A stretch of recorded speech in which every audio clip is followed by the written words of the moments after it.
Ever felt like you're trying to solve a really complex puzzle Oh, definitely. with uh, maybe half the pieces missing when it comes to trading?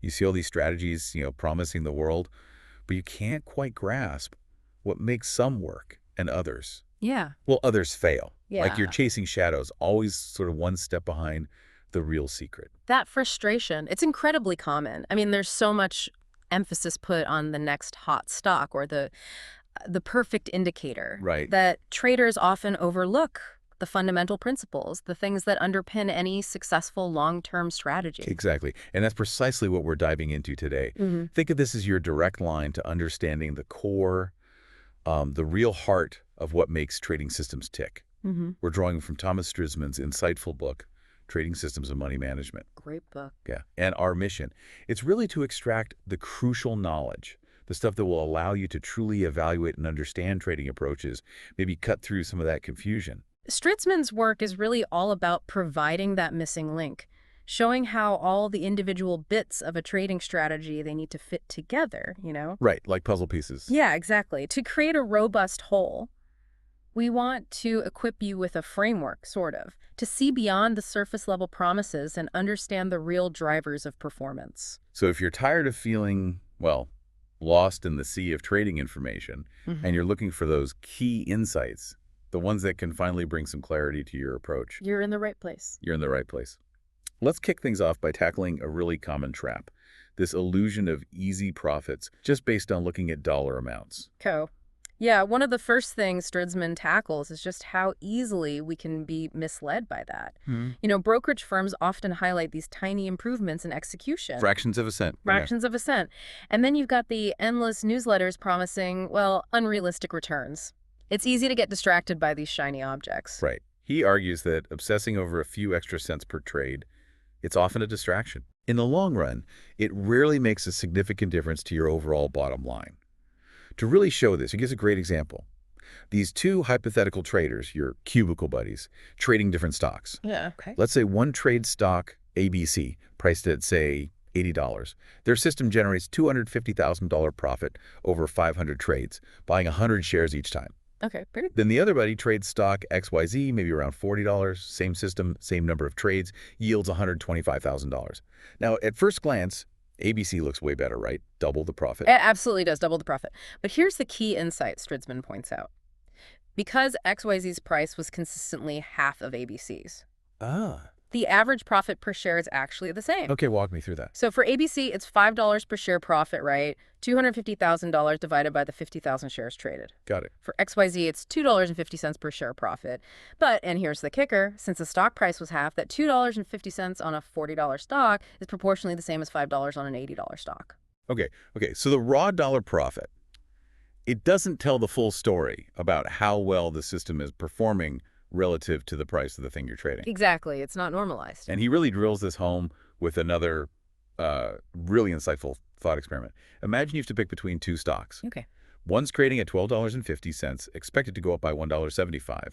The other's at $20, predicted to rise by $2.60. Same few days. Which one do you instinctively choose? Well, the $20 stock has the bigger dollar increase, right? $2.60 versus $1.75. That's what most people would think. Yeah, most people would likely be drawn to that higher dollar gain, but Stridsman wants us to focus on the percentage return. Right, the relative gain. Exactly. So if you invest, say, $10,000, you can buy 800 shares of the $12.50 stock. Okay. Or 500 shares of the $20 stock. Now, that $1.75 increase on the $12.50 stock, that gives you a $1,400 profit, Got a it. 14% return on your $10 investment. Now, that $2.60 increase on the $20 stock, that yields a $1,300 profit. Okay, slightly less dollar profit. Slightly less, and it's only a 13% return. So the lower price stock actually gives you a better percentage gain for your capital. Wow. And this seemingly small 1% difference, I mean, it really snowballs over time, doesn't it? Oh, massively. Stridsman shows that over just 20 similar trades, if you're reinvesting your profits, That initial $10,000 grows to over $137,000 with the $12.50 stock, Okay. but only around $115,000 with the $20 stock. That's a big difference after only 20 trades. It is. And extend that out to like 3 years. The difference can become absolutely massive. It just hammers home that focusing on those percentage gains is what really drives significant long-term growth. Yeah, it's the compounding effect. This understanding then leads directly to a really crucial point Stridsman makes: the difference between a good trading system and just a profitable one. Okay, so they're not the same thing. Not necessarily. Just Mhm. because a system has made money in the past, maybe even a lot of money, that doesn't automatically mean it's a solid or reliable approach for the future. Okay, let's unpack that then. What, in Stridsman's view, actually defines a good system? What are we looking for? A good system, according to him, is one that shows consistent performance Consistency. across a wide variety of markets and different market conditions over an extended period. Its individual trade results, they don't fluctuate wildly around its average performance. That's stable. Think of it as a system that's reliable and adaptable, not just lucky in one specific scenario or one type of market. So it's definitely not about just hitting a few massive winners in a handful of specific markets then. Exactly. A system that only works, say, on tech stocks during a bull run. Right. Well, that can't be improved by just applying it more aggressively to, like, commodities where it loses money. Right, that doesn't help. He uses this fantastic analogy here. The ideal trading system is like a cockroach. A cockroach, okay. Yeah. Resilient, adaptable, able to thrive in diverse and changing environments. It consistently finds small edges rather than relying on specific, fleeting advantages. Okay, a cockroach system. That's a really memorable image. So how do you actually identify this resilient type of system? Well, Stridsman advocates testing a system across a significant number of different markets. He often uses a range of, say, 30 to 60 different instruments. 30 to 60, wow. Yeah. Now, the goal isn't necessarily for it to be hugely profitable in all of them. In fact, he actually prefers a system that shows modest profitability in the winning markets Okay. and only small losses in the losing ones. The fewer the extreme outliers, the huge wins or the catastrophic losses, the better. It suggests a more consistent underlying logic. It's interesting. So even seeing losing trades in some markets during testing, that can actually be a sign of a potentially good system overall. Absolutely. The key is that, on average, more markets are performing slightly positively than negatively. Makes sense. And when one market goes through a rough patch for the system, others are likely picking up the slack. This really underscores the importance of diversification. Right. Don't put all your eggs in one market basket. Exactly. And just understanding that different markets will naturally cycle through periods of good and bad performance for any given system. No system works everywhere all the time. This makes a lot of sense. So if just looking at total dollar profits can be misleading, especially when we're comparing performance across different markets with, wildly different price levels, how should we be evaluating things? Well, that brings us right back to percentages. Right. This brings us back to the importance of percentages and what he calls normalized moves. You've nailed it. Stridsman really stresses that evaluating trading system performance based on percentage moves, so the profit or loss per share or contract relative to the initial price. Okay. That gives you a much more accurate and standardized yardstick. It lets you compare results across different markets, regardless of whether a stock trades at $10 or $1,000. So when we're backtesting a trading idea, simply looking at the raw dollar profit without factoring in the price of the asset or how many shares we theoretically traded, that can really paint a distorted picture. Precisely. If you don't adjust for share size or the underlying asset price, you're basically not giving each trade an equal weight in your analysis. It's skewed. Yeah. Yeah. To get a true understanding of how the system itself is behaving, you either need to simulate trading a fixed dollar amount in each market and then track the percentage returns.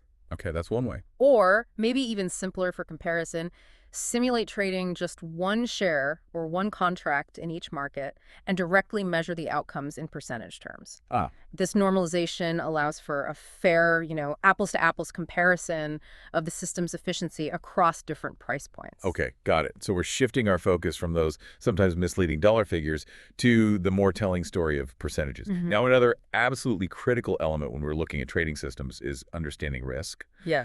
and the dreaded drawdown. Yes. Big topic. What's Stridsman's perspective on this? How does he define risk? Stridsman defines risk in a very fundamental way. It's simply the uncertainty surrounding future outcomes. In the context of trading systems, this uncertainty shows up in various forms, but most notably as drawdowns, Right.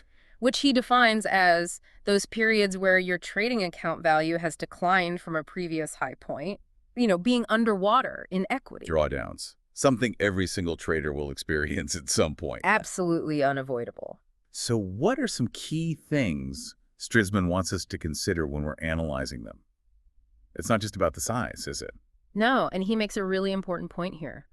A larger drawdown isn't automatically worse than a smaller one in isolation. How so? You absolutely have to consider it in the context of the overall market conditions during that period. If the market itself took a huge dive, Right. then a larger drawdown in your system might be expected, maybe even acceptable, especially if the system still managed to capture a decent chunk of any rebound afterwards. That makes total sense. Yeah, you need to look at the broader environment, not just the dip in your own account balance. Weird. He also uses another of those clear examples with different price stocks Yeah. to highlight another aspect of risk, doesn't he? He does. Another good one.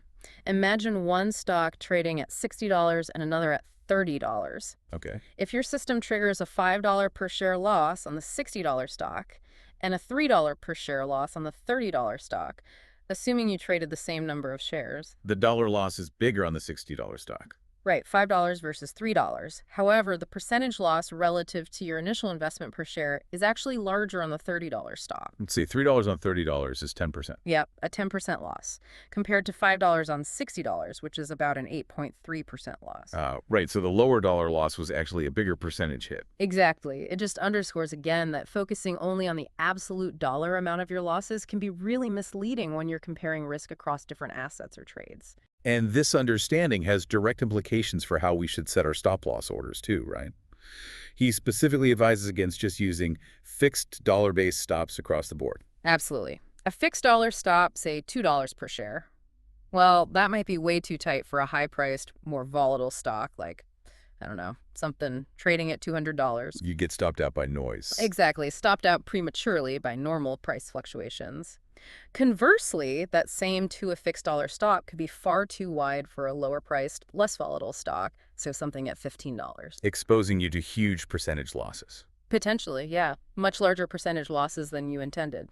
So he argues for stops that are more dynamic, more relative to the market's price action and volatility, often suggesting things like percentage-based stops or stops based on measures like the average true range, ATR. Okay, that makes sense. Adaptive stops. Good. Now, beyond just looking at the size of drawdowns, Stridsman also emphasizes the value of analyzing the distribution of your winning and losing trades over time. What's the key takeaway there?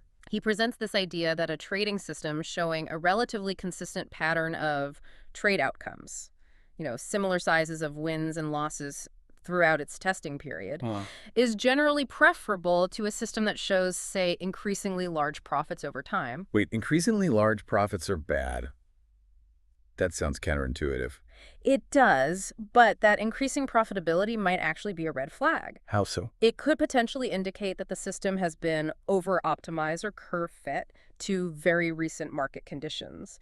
And if those conditions change, The system falls apart. it might be much more vulnerable. So consistency in the results of individual trades, even if they aren't always spectacular, can suggest more robust and reliable underlying edge. Okay, so consistency suggests reliability. What about measuring that spread, that dispersion of results? Precisely. He introduces the concept of the standard deviation of trade outcomes. Standard deviation. Think of it this way. If one trading system's results are all clustered really tightly around its average profit per trade, that's like consistently hitting near the bullseye. That's a lower standard deviation. More predictable. More predictable. A high standard deviation means your trade results are much more scattered, big wins, big losses, less predictable overall. He also briefly touches on the fact that market returns aren't, perfectly predictable like a bell curve. Right. The fat tails. Exactly. More unexpected big moves, fat tails, than a normal distribution would suggest. And he notes that ideally, a trading system should have a positive skew. Positive skew, meaning? Meaning you tend to have many smaller losses and then occasional larger wins. You cut your losses short and let your profits run, essentially. Got it. Cut losses, let winners run. That classic advice shows up in the stats. This is all incredibly valuable when it comes to really digging into a system's past performance and trying to gauge its potential future reliability. Now, Stridsman's book goes into quite a bit of detail about key concepts in developing trading systems themselves. We can't cover every single system he mentions, obviously. Yeah, well, there are quite a few. But can you give us a sense of the fundamental principles he highlights in this area? What's core to system development for him? Sure. Stridsman uses several trading systems as concrete examples, things like the volume-weighted average price, VWAP, a variation on the Harris 3LR pattern, the Meander system. He talks about expert exits, relative strength concepts, rotation systems. Not the variety. Yeah, quite a mix. But across all of these, he emphasizes the absolute necessity of rigorously testing both the rules for entering and exiting trades, Makes sense. as well as carefully determining appropriate stop loss and profit target levels. You can't just guess those. And he introduces some interesting tools to help with this testing process, like Yeah. surface charts. What are those all about? Yes, surface charts are a really helpful visual tool. Imagine a kind of three-dimensional graph. Great. Two of the axes, the flat ones, represent different input parameters for your system. Let's say the distance of your stop loss on one axis and the distance of your profit target on the other. Right. The height of the surface at any given point on that graph represents the system's performance, like average profit per trade, with that specific combination of stop loss and profit target values. So you can see how changing the stops and targets affects the outcome visually. Exactly. It allows you to visually identify sweet spots where performance seems best and also understand how sensitive the system is to changes in those key variables. You can see if there's a broad plateau of good performance or just one tiny peak. That sounds really useful. He also mentions using a random number generator, an RNG, in the testing process. Why would you introduce randomness into testing your system? Seems odd. Yeah, it does sound a bit counterintuitive at first, but the random number generator is used to simulate the real-world reality that you probably won't be able to execute every single trading signal your system generates. Why not? Maybe due to slippage or latency, or maybe you're just away from your trading platform when a signal fires. Okay. Real life happens. Right. So by randomly skipping a small percentage of the signals during your backtesting, say 5 or 10%, you can get a more realistic, less idealized assessment of the system's potential performance in live trading with all its imperfections. That's a clever way to build in some real-world friction. What are some other key ideas he touches upon in system development? Well, he explores the idea of using trading systems as filters for each other. Filters. Yeah, where maybe a trading signal from one system might only be acted upon if it's confirmed by another independent system, kind of like requiring a second opinion. Okay, for confirmation. Exactly.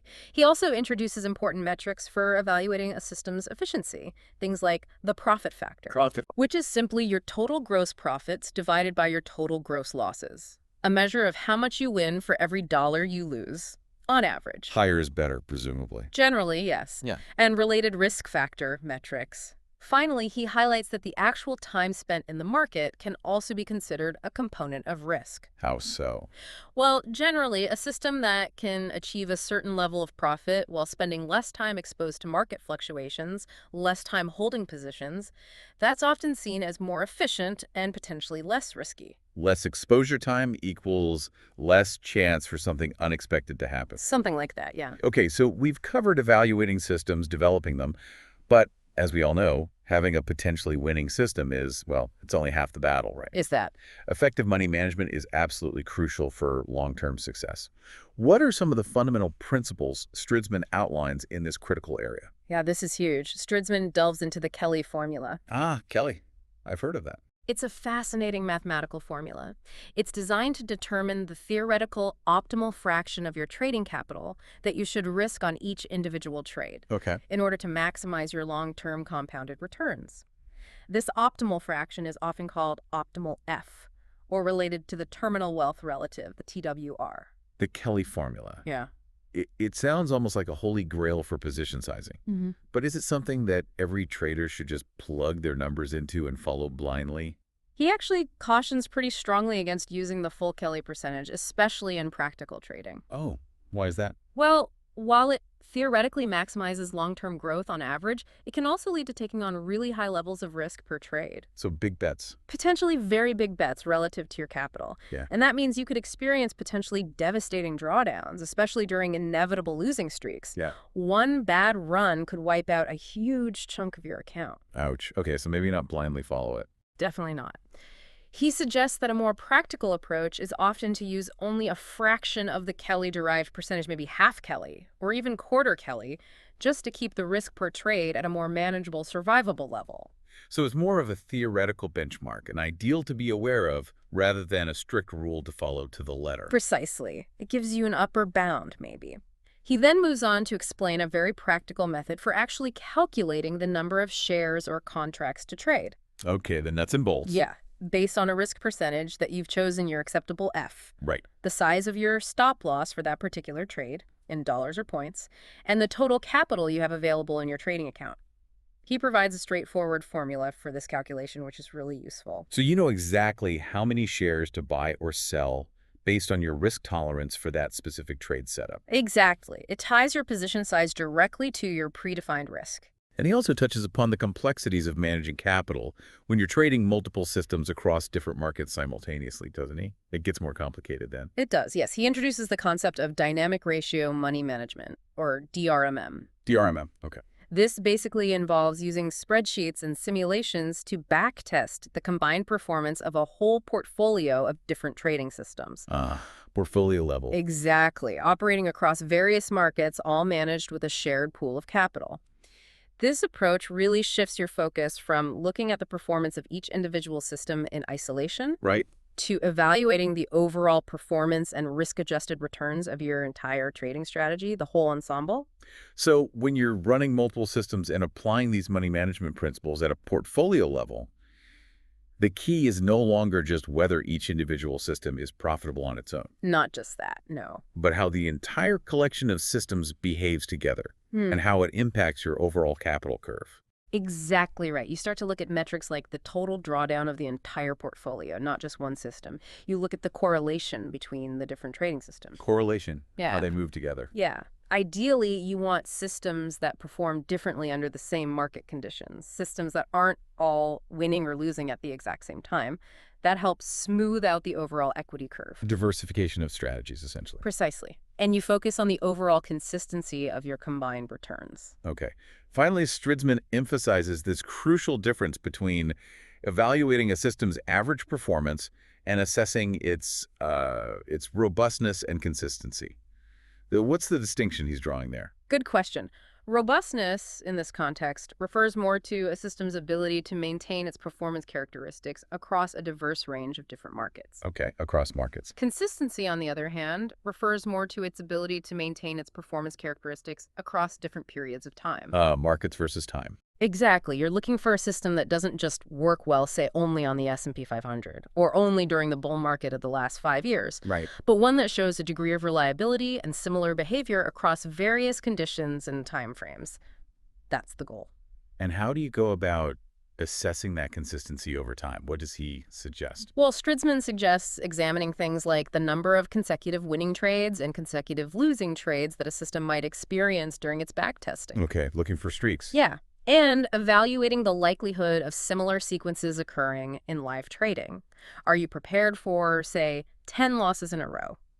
He also recommends dividing your historical test data into different subperiods. Like breaking it into years, maybe? Exactly, like maybe testing it on 2010, 2015, then 2016, 2020, and so on. And analyzing the system's profitability and key metrics within each of those periods.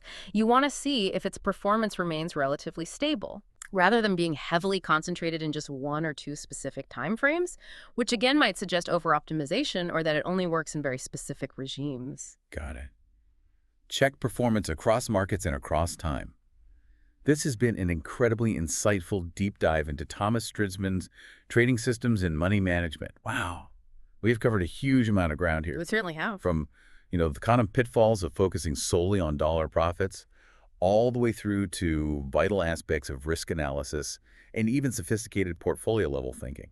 Yeah, the core message, I think, really boils down to the critical importance of thinking in terms of percentages, not just absolute dollar amounts. Okay, yeah. Evaluating trading systems based on a much broader set of criteria than just raw profitability. Deeply understanding and actively managing risk through careful drawdown analysis and intelligent stop-loss placement. And recognizing that sound money management principles, well, they form the very foundation of any long-term trading success. So for you, our listener, this deep dive should hopefully provide a much more robust framework. a way to critically evaluate any trading strategy you encounter, or maybe even one you're developing yourself. Yeah. Instead of just being swayed by flashy promises or fixating on, those tiny potential price improvements, you can now approach things with a deeper understanding of the underlying principles at play. Absolutely. It really encourages a fundamental shift, I think, away from a purely profit-driven perspective towards a more sophisticated understanding of risk-adjusted performance. Risk adjusted, yeah. The crucial role of consistency and adaptability across different market conditions, and just the sheer power of managing your capital effectively. And perhaps the most significant takeaway for me is how interconnected all of these elements truly are. Yeah. It's just not enough to stumble upon a potentially profitable trading system. Nope, not enough. You absolutely must understand its inherent risk profile, apply appropriate money management techniques, and ensure that it's robust enough to weather the inevitable shifts and changes in market dynamics. Precisely. It's about building a comprehensive and well-considered trading strategy where each component works in harmony with the others, Right. rather than relying on that elusive idea of finding a single magic bullet solution, because that probably doesn't exist. Probably not. So as you, our listener, digest all of this, really think about this. Are you truly evaluating your current or potential trading strategies using the metrics that genuinely matter for long-term success? Good question to ask yourself. Are you looking beyond the dollar signs? Are you doing the math on percentage returns, really understanding the drawdown characteristics, assessing the fundamental robustness of your approach? Perhaps taking a closer look at these core principles, well, it might just reveal far more about your true trading edge than any fleeting market tip ever could. Well said. And if this has piqued your interest, we strongly encourage you to delve deeper into Stridsman's book itself for a much more comprehensive exploration of all these vital concepts. It's really worth the read.